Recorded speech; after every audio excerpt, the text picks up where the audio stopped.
Welcome to RS classes. हमने पहले वाले प्रीवियस वीडियो में हमने एड्सॉर्प्शन क्या होता है उसके प्रकार के बारे में और बहुत सारे जो उसके कुछ टर्मिनोलॉजी रिलेटेड होती हैं उसके बारे में हमने देखा था। हमने एड्सॉर्प्शन पर टेम्परेचर का और दाब का क्या प्रभाव पड़ता है इसके बारे में हम डिस्कशन कर रहे थे। हमने ये देख चुके थे कि एड्सॉर्प्शन पर ताप का क्या प्रभाव पड़ता है। अब इसके आगे एड्सॉर्प्शन पर हमको दाब का प्रभाव देखना है कि एड्सॉर्प्शन पर दाब का प्रभाव क्या पड़ता है यदि हम टेम्परेचर को कांस्टेंट रखते हैं।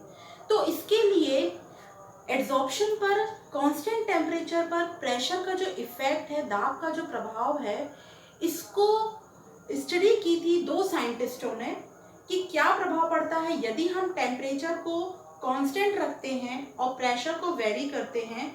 तो इसके लिए इसको समझने के लिए दो साइंटिस्टों को हमको हेल्प लेनी पड़ेगी। दो साइंटिस्टों ने इसके बारे में बताया है। तो पहले जो आज हम पढ़ने जा रहे हैं वो है फ्रेंडलिच का अधिशोषण समीकरण।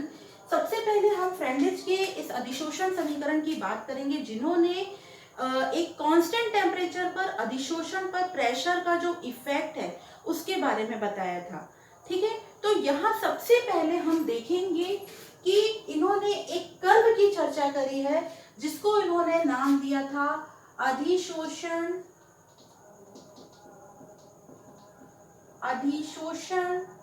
समतापी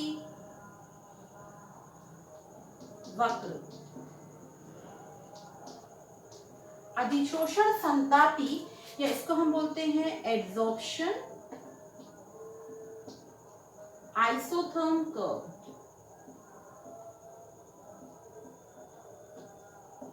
एड्सॉर्प्शन आइसोथर्म कर्व ये कर्व है क्या, जब हम टेम्परेचर को स्थिर रखकर प्रेशर के रिस्पेक्ट में अधिशोषण का जो प्रभाव का अध्ययन करते हैं और उससे हमें जो कर्व प्राप्त होंगे उसे हम बोलते हैं एड्सॉर्प्शन आइसोथर्म कर्व।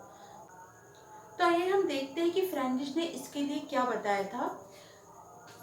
हमने बात करी थी एड्सॉर्बेंट और एड्सॉर्बेट की। ठीक है, एड्सॉर्बेंट आपको पता है, एक बार मैं फिर से रिवाइज कर देती हूँ कि एब्सॉर्बेंट क्या है, एक ऐसा सरफेस जिसको किसी चीज को अपने सतह पर एब्सॉर्ब करने की टेंडेंसी होती है। और एड्सॉर्बेट क्या होता है, एड्सॉर्बेट जो होता है वो उस सरफेस पर आके क्या होता है, अधिशोषित होता है। तो हम यहाँ दो टर्म बात करते हैं। यदि हमने एक सॉलिड एब्सॉर्बेंट लिया है, इन्होंने फ्रेंडलिच ने एक कॉन्सेप्ट बताया है कि हम यदि एक सॉलिड लेते हैं जो कि हमारा क्या है, एब्सॉर्बेंट है, और इसकी हमने एक ज्ञात क्वांटिटी ली थी, सपोज हमने इसका एक m मास लिया। ठीक है, अब इस एब्सॉर्बेंट पर एक गैस को हमने क्या कराया, एड्सॉर्ब कराया, विच इज एड्सॉर्बेट। ठीक है, ये हमारा क्या है, एक एड्सॉर्बेट है। तो हम क्या देखते हैं, सपोज यहाँ पर हम एक सॉलिड की बात करते हैं। Here we have a solid, हमारे पास एक सॉलिड है। इस सॉलिड का ये सरफेस है, इस सरफेस पर क्या होती है, ये गैस आके क्या हो रही है, एड्सॉर्ब हो रही है। यदि हम मानते हैं कि इस सॉलिड एब्सॉर्बेंट का मास यदि m है और इस पर एड्सॉर्ब होने वाली जो गैस है उसका अमाउंट कितना है, x है। ठीक, तो यहाँ पर हम एक रेशो निकालेंगे x/m। ठीक, यहाँ पे फ्रेंडलिच ने बताया कि हम एक रेशो लेते हैं x/m।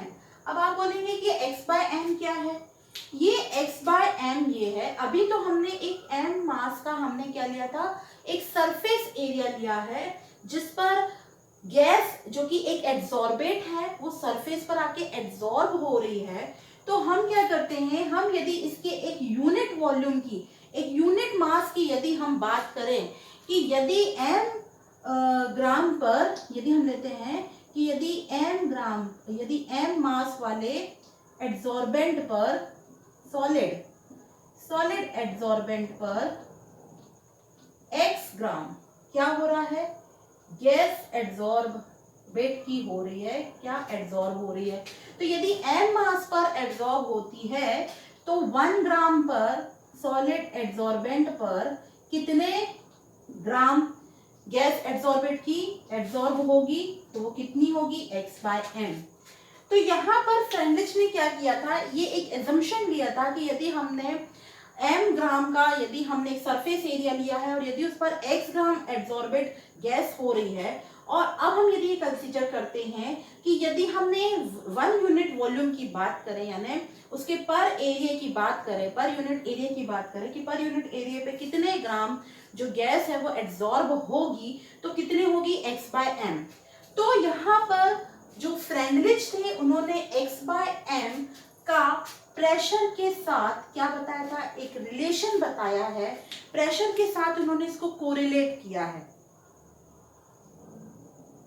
ठीक है, यहां तक समझ में आया आई थिंक आपको, कि यहां इन्होंने x/m को प्रेशर के साथ एट कांस्टेंट टेम्परेचर पर उन्होंने इसका अध्ययन करके एक इक्वेशन को बताया है कि क्या प्रभाव पड़ता है यदि हम कांस्टेंट टेम्परेचर रखते हैं और प्रेशर को वेरिएट करते हैं, तो हमारे पास जो ये x/m की वैल्यू है, यानी कि पर यूनिट एरिया पर एब्जॉर्ब होने वाले एब्जॉर्बेंट का कितना अमाउंट है, दैट इज x/m, वो कैसे प्रेशर से रिलेटेड है, इसको फ्रेंडलिच ने एक समीकरण के द्वारा समझाया है। इन्होंने एड्सॉर्प्शन आइसोथर्म कर्व को बताया है कि एड्सॉर्प्शन आइसोथर्म कर्व जो है ये x/m और प्रेशर के वर्सेस में कांस्टेंट टेम्परेचर पर खींचा गया एक कर्व है, यानी कि एड्सॉर्प्शन आइसोथर्म या हम बोले एड्सॉर्प्शन अधिशोषण समतापी जो है, ये किसी एड्सॉर्बेंट के सरफेस पर, एड्सॉर्बेंट्स के पर यूनिट सरफेस पर एड्सॉर्ब होने वाले गैस की अमाउंट की मात्रा जो कि क्या हो रही है, एड्सॉर्बेंट के सरफेस पर एड्सॉर्ब हो रही है ना, यानी गैस की वह मात्रा जो एक 1 वॉल्यूम उसके सरफेस पर क्या हो रही है, एड्सॉर्ब हो रही है, वो प्रेशर के साथ जो ग्राफ प्लॉट किया गया है इसे एड्सॉर्प्शन आइसोथर्म कहा गया है।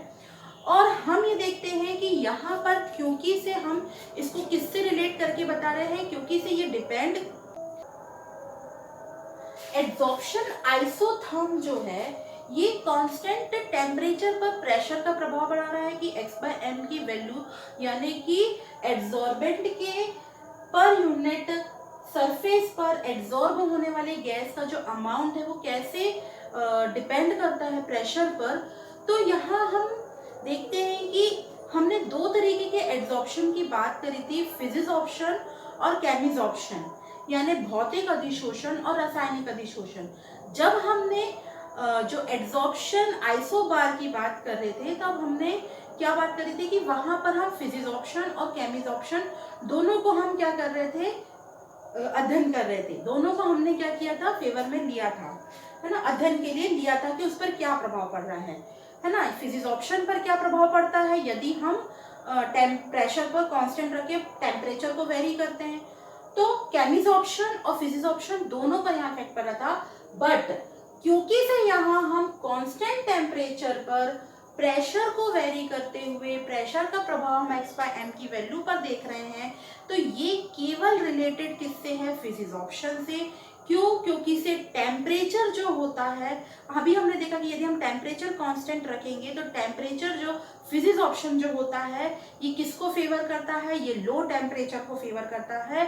हाई टेम्परेचर पर हमें पता है कि जो वॉन डेर वाल्स फोर्स होता है एड्सॉर्बेंट और एड्सॉर्बेंट का, वो क्या होता है, एड्सॉर्बेंट और एड्सॉर्बेंट के बीच में जो वॉन डेर वाल्स फोर्स होता है वो लो टेम्परेचर पर ही फेवर होता है। यदि आप टेम्परेचर इंक्रीज करोगे तो ये हाई टेम्परेचर पर फेवर नहीं होता है। ये हमने आपको फिजिक्स जो हमने आपको फिजिसॉर्प्शन और केमिसॉर्प्शन हमने जब आपको समझाया तब हमने आपको बताया था ये चीज कि यदि, एक बार फिर से देख लीजिए कि यदि हमारे पास ये एड्सॉर्बेंट है और इट्स एड्सॉर्बेंट पर यदि कोई गैस के मॉलिक्यूल एड्सॉर्ब होते हैं तो सरफेस पर उपस्थित जो मॉलिक्यूल या आयन या जो आपके एटम्स होते हैं वो गैस के मॉलिक्यूल्स के साथ एक क्या करते हैं, वॉन डेर वाल्स फोर्स बनाते हैं।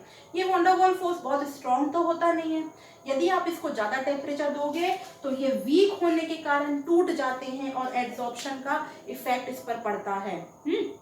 तो हम क्या कर रहे हैं, हम यहाँ पर इसलिए बात कर रहे हैं केवल फिजिसॉर्प्शन की, क्योंकि से अब कांस्टेंट टेम्परेचर की बात हो रही है, तो कांस्टेंट टेम्परेचर पर हमारा एड्सॉर्प्शन, एक पर्टिकुलर टेम्परेचर पर हम एड्सॉर्प्शन को देखेंगे, बट प्रेशर का इफेक्ट देखेंगे, क्योंकि से टेम्परेचर यहाँ फिक्स रहेगा, जो कि केवल फिजिसॉर्प्शन की केस में है। और यदि हम केमिसॉर्प्शन की बात करते हैं तो हमको उसके लिए टेम्परेचर में वेरिएशन देखना पड़ता है, क्योंकि केमिसॉर्प्शन में हम क्या करते हैं, टेम्परेचर को इफेक्ट पड़ता है केमिसॉर्प्शन पर। क्या इफेक्ट पड़ता है कि यहाँ पर यदि आप टेम्परेचर बढ़ाते हो या टेम्परेचर वेरी करते हो तो एब्जॉर्प्शन के अमाउंट पर इफेक्ट पड़ता है, और यहाँ केमिसॉर्प्शन पर हम यहाँ पे इफेक्ट पड़ेगा, लेकिन फिजिसॉर्प्शन पर क्या होगा, टेम्परेचर का इफेक्ट देखने को ये मिलता है कि यहाँ पर ये एड्सॉर्प्शन को प्रभावित करेगा, और यहाँ पर ये किस तरीके से। तो हम केवल यहाँ पर क्या कर रहे हैं, केवल हम फिजिसॉर्प्शन को ही कंसीडर करेंगे, केमिसॉर्प्शन को नहीं करेंगे।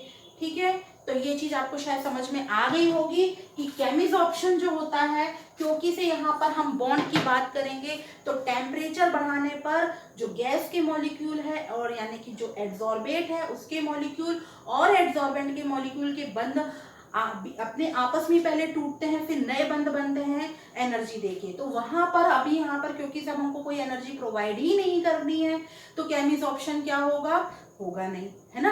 हम एनर्जी प्रोवाइड करेंगे नहीं तो एड्सॉर्प्शन जितना होना था वो उतना हो चुका होगा, ठीक। लेकिन यहाँ पे फिजिसॉर्प्शन को ही हम कंसीडर करेंगे, क्योंकि से यहाँ पर टेम्परेचर हम एक कांस्टेंट रखेंगे, और उस कांस्टेंट टेम्परेचर पर जो एड्सॉर्बेंट और एड्सॉर्बेट के बीच में जो वॉन डेर वाल्स फोर्स होना चाहिए एक दूसरे के साथ एड्सॉर्प्शन के लिए, वो क्या होगा, फेवरेबल रहता है। उससे ज़्यादा टेम्परेचर को हमको बढ़ाना घटाना नहीं है, हमको टेम्परेचर इतना मॉडरेट रखना है कि उनके बीच में एड्सॉर्प्शन हो उस टेम्परेचर पर। अधिक टेम्परेचर पर क्या होगा, फिजिसॉर्प्शन नहीं होगा, ठीक है। तो इसलिए हम यहाँ पे केवल फिजिसॉर्प्शन को ही कंसीडर करेंगे, केमिसॉर्प्शन को कंसीडर नहीं किया है फ्रेंडलिश ने। अब हम देखते हैं कि फ्रेंडलिश ने बताया क्या है। फ्रेंडलिश ने बताया है, फ्रेंडलिश ने एक एम्पिरिकल रिलेशनशिप दिया है ना। फ्रेंडलिश ने क्या दिया है, एक एम्पिरिकल रिलेशनशिप दिया है, किसके बीच में, x/m की वैल्यू और प्रेशर के बीच में एट कांस्टेंट टेम्परेचर पर। ठीक है, उन्होंने बताया है कि एक एम्पिरिकल रिलेशनशिप होता है जब क्या देखते हैं, जब हम टेम्परेचर को कांस्टेंट रखते हैं और पर यूनिट वॉल्यूम मास, जो हमने एब्जॉर्बेंट का पर यूनिट जो मास है उस पर एड्सॉर्ब होने वाले गैस का जो अमाउंट है उसको इफेक्ट करके क्या रिलेशनशिप बनता है प्रेशर और x/m के बीच में, उसको डिफाइन किया है। तो फ्रेंडलिश का जो पूरी तरीके से कॉन्सेप्ट है वो किस पर डिपेंड कर रहा है, वो डिपेंड कर रहा है x/m और प्रेशर का रिलेशनशिप एट कांस्टेंट टेम्परेचर पर। ठीक है, इसके लिए उन्होंने जो x/m और p उसके बीच में एक ग्राफ प्लॉट करके इस रिलेशनशिप को बताया है।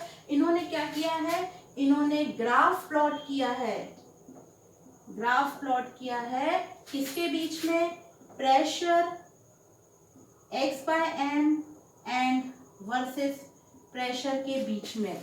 ये हमारे लिए एक इंपॉर्टेंट पॉइंट है कि फ्रेंडलिश ने क्या चीज का अध्ययन किया है, क्या उन्होंने रिलेशनशिप बताया है, किसके बीच में बताया है, और उन्होंने एक ग्राफ प्लॉट करके बताया है x/m और p के बीच में। इन्होंने बताया है कि जब हम एक कांस्टेंट टेम्परेचर की बात करते हैं, इन्होंने ये बताया कि जब हम एक कांस्टेंट टेम्परेचर की बात करते हैं तो कांस्टेंट टेम्परेचर पर जब आप प्रेशर को इंक्रीज करते जाते हो, है ना, इन्होंने क्या बताया कि at constant pressure at constant temperature जब आप प्रेशर क्या करते हो, इंक्रीज करते हो, when you increases the pressure, है ना। इस ग्राफ, इस कर्व की सहायता से वो क्या बताना चाह रहे हैं, वो ये बता रहे हैं कि जब आप कांस्टेंट टेम्परेचर रखते हो और प्रेशर को इंक्रीज करते जाते हो तो एड्सॉर्प्शन का जो अमाउंट है वो क्या होता जाता है, डिक्रीज होता जाता है। और एड्सॉर्प्शन भी कौन सा एड्सॉर्प्शन, फिजिसॉर्प्शन। ठीक है, फिजिकल एड्सॉर्प्शन जो होता है, भौतिक अधिशोषण जो होता है, वो प्रेशर बढ़ाने पर डिक्रीज होता जाता है।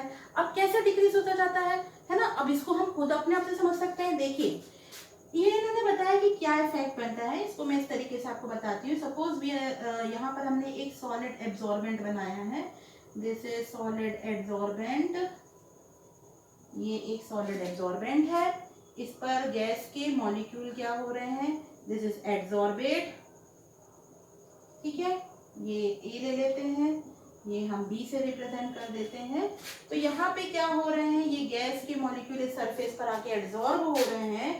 तो आपको पता है कि जब आप when you increases the pressure on this surface in this solid adsorbent, जब आप इस solid adsorbent पर प्रेशर को बढ़ाओगे तो गैस के मॉलिक्यूल पास पास आते जाएंगे और जो सरफेस और गैस के मॉलिक्यूल के बीच में जो वॉन डेर वाल्स फोर्स है, एक अट्रैक्टिव फोर्स है, वो क्या होगा, जब मॉलिक्यूल पास पास आएंगे तो वो बनेगा और एड्सॉर्प्शन क्या होगा, पहले इस पर अधिक होगा।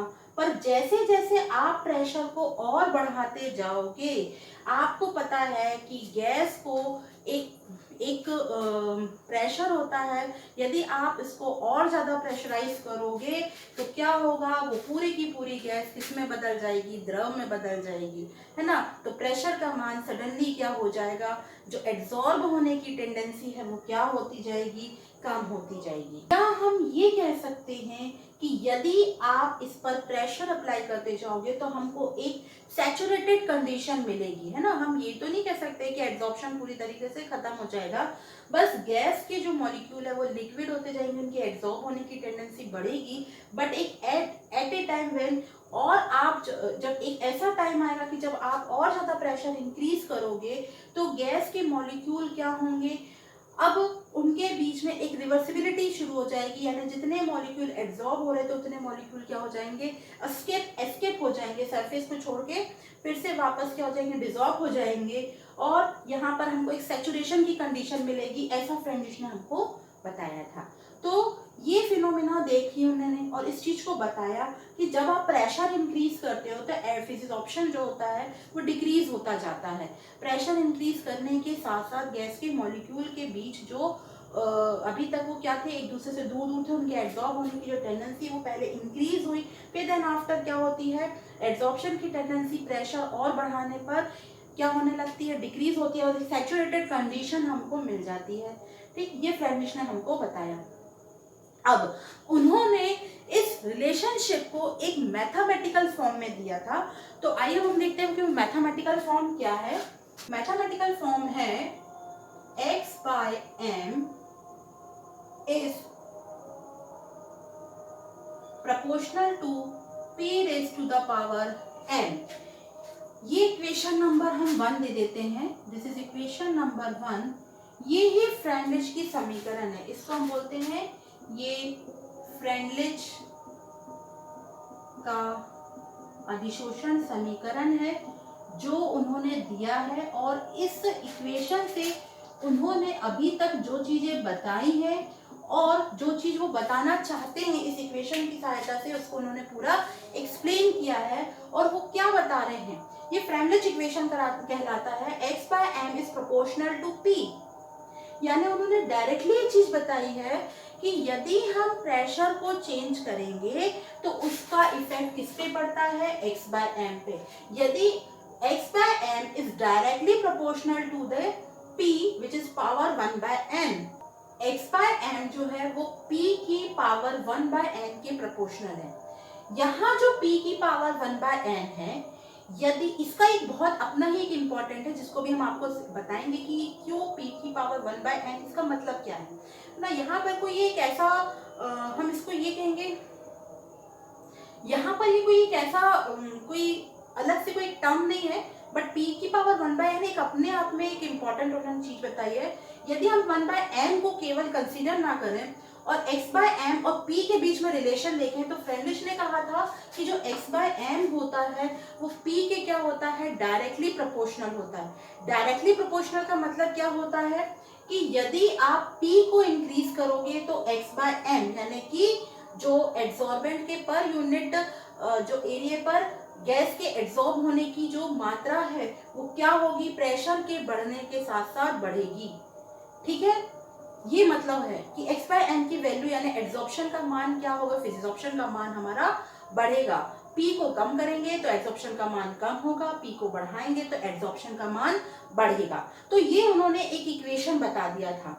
ठीक है, यहाँ जो n है ये n नथिंग बट एक मैथमेटिकली हम जो वैल्यूज लेते हैं, एक इंटीजर्स लेते हैं, उसको रिप्रेजेंट करता है। तो इसके लिए उन्होंने 3 केसेस लिए हैं। यहाँ n जो है ये मैथमेटिकल एक्सप्रेशन को रिप्रेजेंट करता है। ठीक है, n जो हो सकता है वो एक न्यूमेरिकल वैल्यूज होती हैं। यहाँ n क्या है, न्यूमेरिकल इनकी कुछ वैल्यूज होती हैं।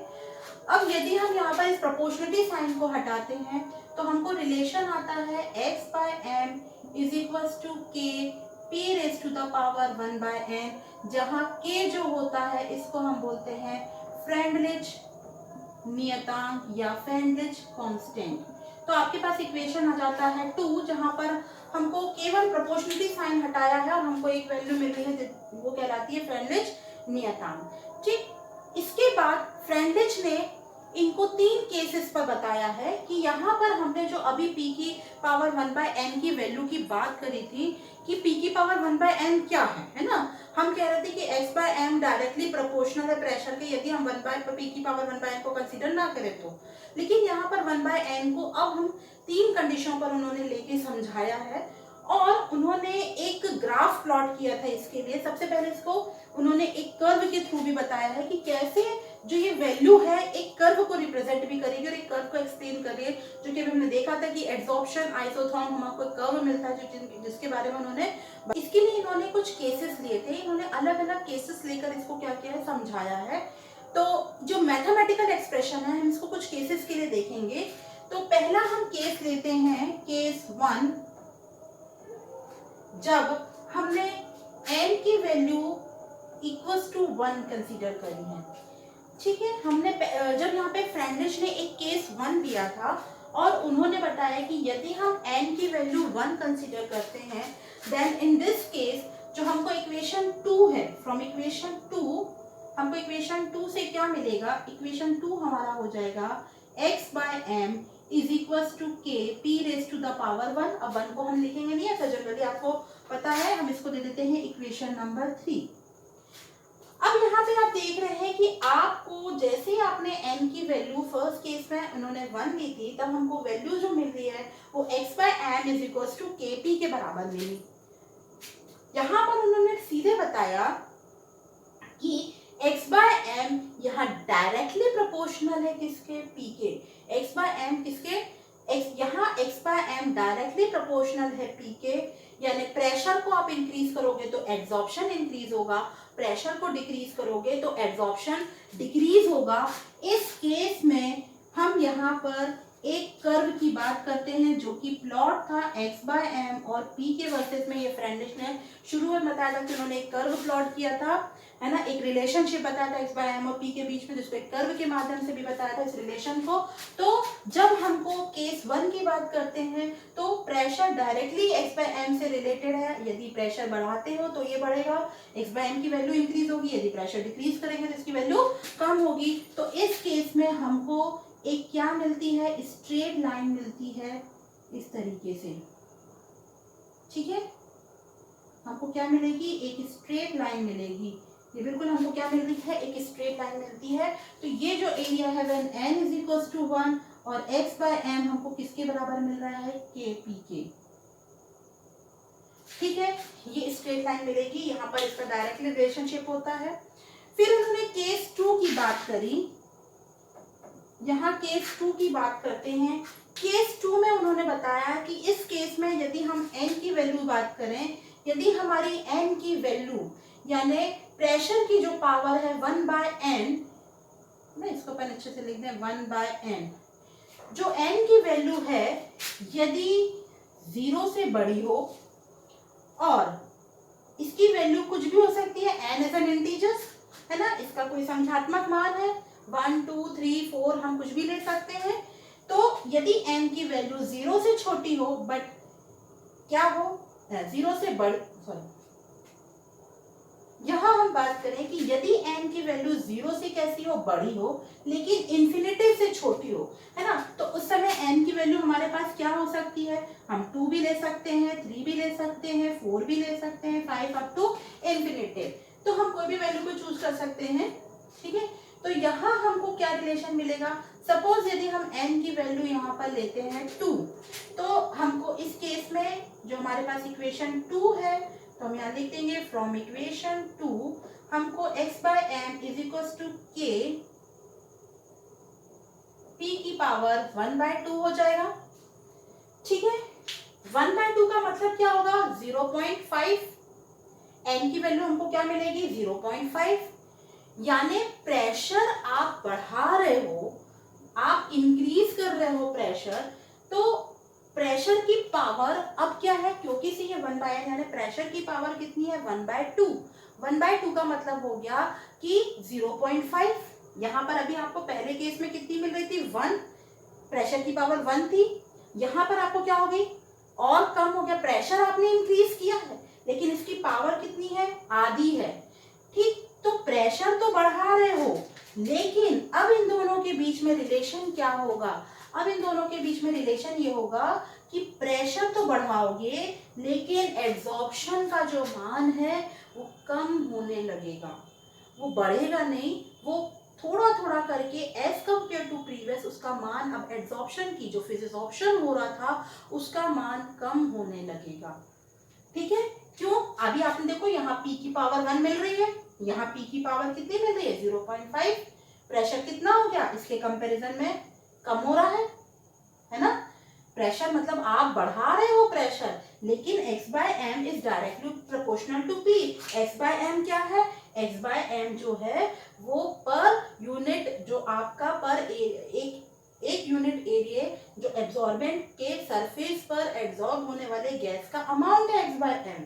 तो यदि आप प्रेशर बढ़ाओगे, पर यहाँ पर प्रेशर की पावर क्योंकि से 1/n है और प्रेशर बढ़ा रहे हो, लेकिन इसकी पावर की वैल्यूज जो है यदि आप पुट अप करते हो तो वो प्रेशर का मान कम होगा, और हमको पता है कि x by M is directly proportional to p। तो यहाँ पर प्रेशर तो बढ़ेगा लेकिन इसके कंपैरिजन में जो हमारा एब्जॉर्प्शन है वो डिक्रीज होगा, ठीक। तो इस समय ये जो कर्व आपको स्ट्रेट लाइन मिल रही थी ये टर्न होगा इस तरीके से, ये क्या होने लगेगा, ये यहाँ से इस तरीके से टर्न होने लगेगा। तो यहाँ तक आपको क्या मिला था, एक केस 1 मिला था, यह आपका केस 1 था।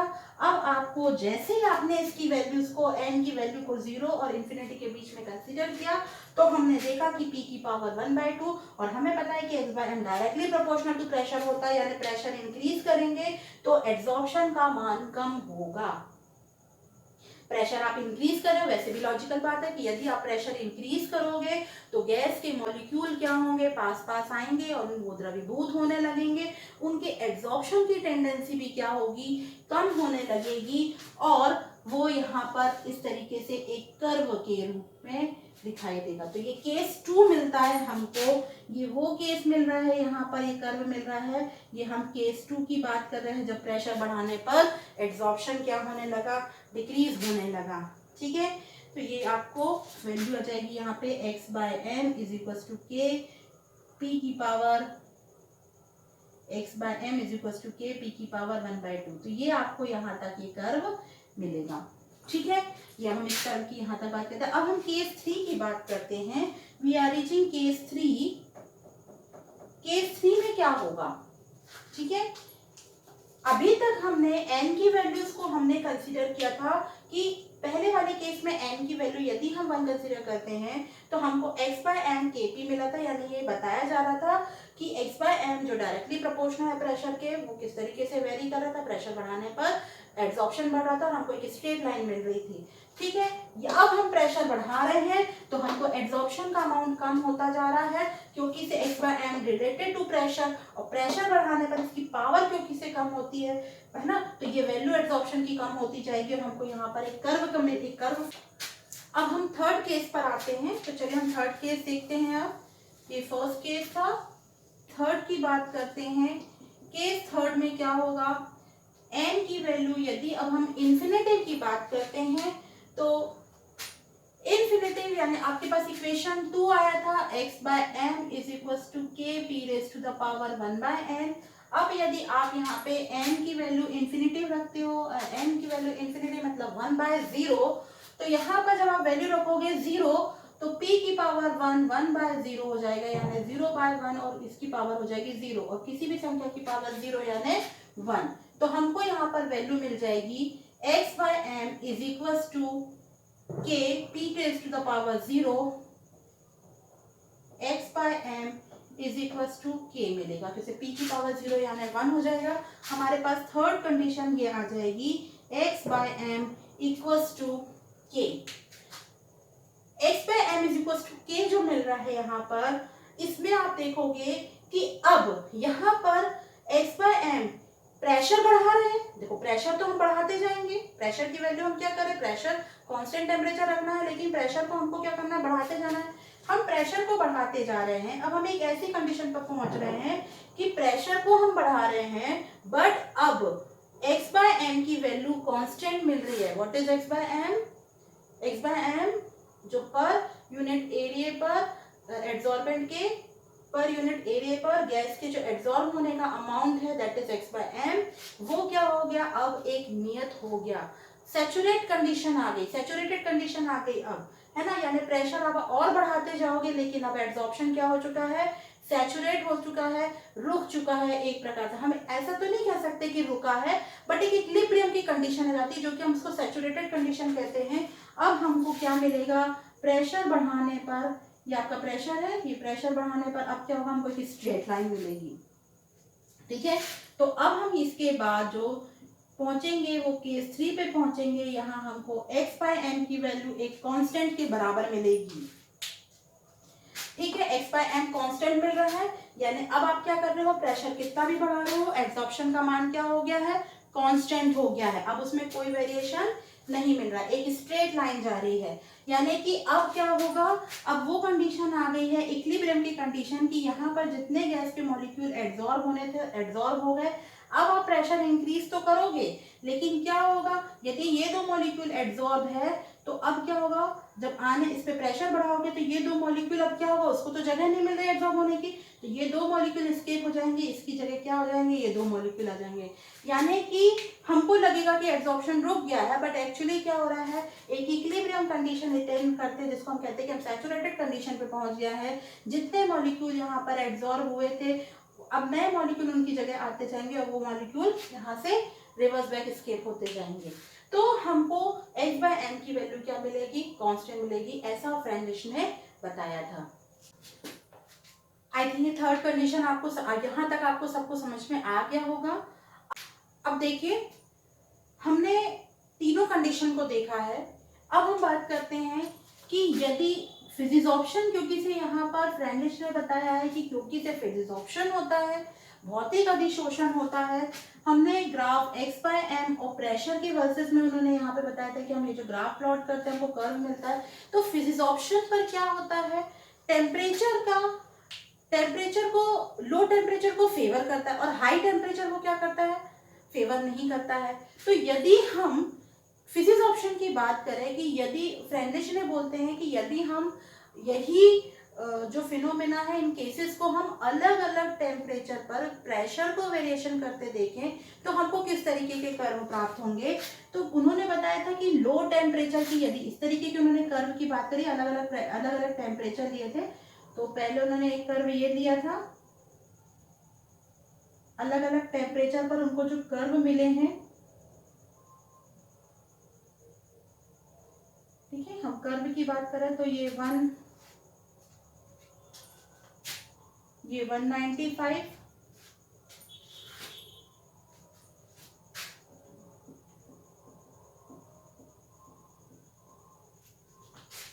इन्होंने x/m और प्रेशर को जब लिया था, अलग अलग टेम्परेचर पर लिया था, अलग अलग टेम्परेचर पर उन्होंने जो कर्व मिले उसमें उन्होंने देखा कि एक 195 पर जो कर्व मिला था वो अपर में मिला उनको, फिर 244 यानी उन्होंने टेम्परेचर और बढ़ाया तो कर्व की वैल्यू और नीचे हो गई, कर्व उनको नीचे साइड मिला। जब उन्होंने टेम्परेचर और राइज किया 273 केल्विन टेम्परेचर किया तो टेम्परेचर कर्व जो है वो इस टेम्परेचर पर और नीचे हो गया।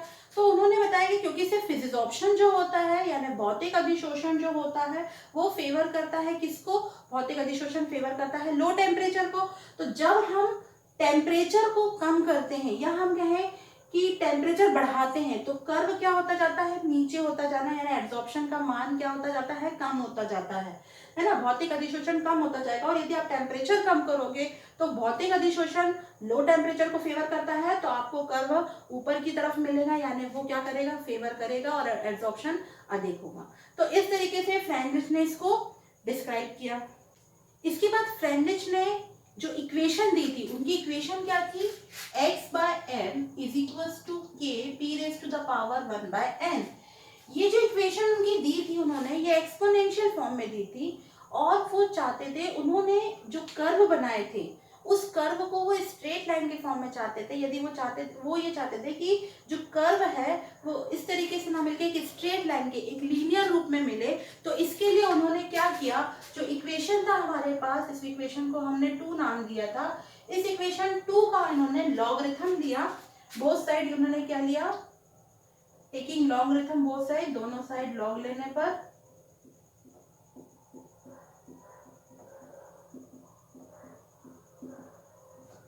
ये वैल्यू मिली इनको log x/m equals to log k p raise to the power n। ठीक है, उन्होंने दोनों साइड log लिया, log x/m इक्वल्स टू, आपको पता है कि हम log ले रहे हैं, यहाँ दो क्वांटिटी का मल्टीप्लीकेशन है k और p की पावर n, इसको सेपरेट करेंगे, x इंटू वाई के फॉर्म में है, तो log x plus log y यानी log k plus log p की पावर 1/n, ये x की पावर y है तो पावर सामने आ जाती है, तो इक्वेशन हो जाएगा log x/m equals to log k plus 1/n log p। Equation क्या हो गई, इक्वेशन हो गई log x/m is equal to log k plus 1/log p। ठीक है, इसको इक्वेशन हम दे देते हैं इक्वेशन नंबर 4। ओके, तो अब जो इक्वेशन हमारे पास आ रही है, ये इक्वेशन एक सरल रेखा के समीकरण की है। यदि आपको सरल रेखा का समीकरण याद होगा तो y इज इक्वल टू क्या होता है, mx प्लस c एक सरल रेखा का समीकरण होता है। और फ्रेंडलिच अपने इस इक्वेशन जो एक्सपोनेंशियल फॉर्म में था, जो कर्व के रूप में था, इसको एक रैखिक समीकरण के रूप में निकालना चाह रहे थे अपने कर्व को, तो उन्होंने इसके लिए लॉग लिया और इसको एक सरल रेखा के समीकरण में कन्वर्ट किया। और ये उस सरल रेखा का समीकरण हमको मिल रहा है जिसकी स्लोप m होता है और जो c होता है अंतःखंड होता है। यदि हम इन दोनों को कंपैरिजन करें तो y की जगह आपका दिया है log x/m is equal to mx की जगह आपका है 1/n log p plus log k जो है ये क्या है, काटा गया इंटरसेप्ट। ये हमको जो मिल रहा है ये एक सरल रेखा का समीकरण है, ये उस सरल रेखा का समीकरण है जो कि अंतःखंड काटती है और उसकी प्रवणता हमको दी हुई है। तो यहाँ m की जगह आपको कितना दिया है, 1/n। तो यहाँ पर उन्होंने x/m और p के बीच में इन्होंने एक ग्राफ प्लॉट किया है।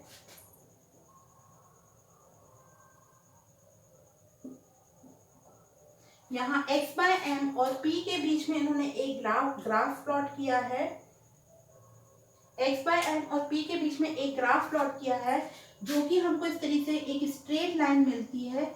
और ये जो स्ट्रेट लाइन होती है, यहाँ पर ये जो होगा ये इनका इंटरसेप्ट होगा यानी अंतःखंड। और आपको पता है कि जो अंतःखंड है वो कितना है, log k जो है ये अंतःखंड होगा। और जो स्ट्रेट लाइन है उस स्ट्रेट लाइन का जो स्लोप होगा यानी ढाल जो होगा, है ना, ढाल कैसे निकालते हैं, इस पर हम 2 पॉइंट को कंसीडर करते हैं। ठीक है, ये 2 पॉइंट को कंसीडर करके जब हम इन दोनों पॉइंट को मिलाते हैं तो यहाँ पर हमको जो स्लोप मिलता है, ये स्लोप की वैल्यू हमारे पास कितनी है, 1/n एन है। तो ये हमको अब जो कर्व मिल रहा है वो x बाय एम और p के रिस्पेक्ट में है। अभी कर्व नहीं, हमको उन्होंने एक स्ट्रेट लाइन के फॉर्म में कन्वर्ट कर दिया है और बताया है कि अब ये जो रिलेशनशिप है ये एक स्ट्रेट लाइन का होगा और जिसमें p और x बाय एन के बीच में ग्राफ प्लॉट करते हैं हमको एक स्ट्रेट लाइन मिलती है और उसमें अंतरखंड की वैल्यू log के और उसका जो ढाल होता है वो 1 बाय n होगा। ये ग्राफ हम log x बाय m और log p के बीच में खींचते हैं तो हमको यहाँ पर अब क्योंकि से हम चाहे x बाय m की बात करें और log p की बात करें तो हमको क्योंकि से स्ट्रेट लाइन का इक्वेशन मिल रहा है तो हमने जो ग्राफ प्लॉट किया है वो log x बाय m और log p के बीच का ग्राफ है और हमको यहाँ पर अंतरखंड मिल रहा है और ढाल मिल रही है। यहाँ log x जिस तरीके से x by m directly proportional था p के, यहाँ इस लीनियर इक्वेशन में log x बाय m जो होगा वो डायरेक्टली प्रोपोर्शनल होगा log p के। ठीक है, यानी प्रेशर जिस तरीके से बढ़ रहा है x बाय m एड्सॉर्प्शन का मान भी बढ़ेगा, प्रेशर कम करने पर x बाय m की वैल्यू कम होगी। यही फ्रेंडलिश समीकरण है और उन्होंने इसको समझा। कांस्टेंट टेम्परेचर पर प्रेशर जो होता है वो एड्सॉर्प्शन को इफेक्ट करता है। ये फ्रेंडलिश अधिशोषण समीकरण है। तो यहाँ तक आपको अगर एग्जाम में आता है तो आपको यहाँ तक लिखना है ये फ्रेंडलिश का अधिशोषण समीकरण कहलाएगा। इसके बारे में आपको पूरा इतना लिखना पड़ेगा। आई होप कि आपको समझ में आया होगा। इसके बाद नेक्स्ट हम देखेंगे लैंगमुर एड्सॉर्प्शन आइसोथर्म नेक्स्ट वीडियो में। Thank you.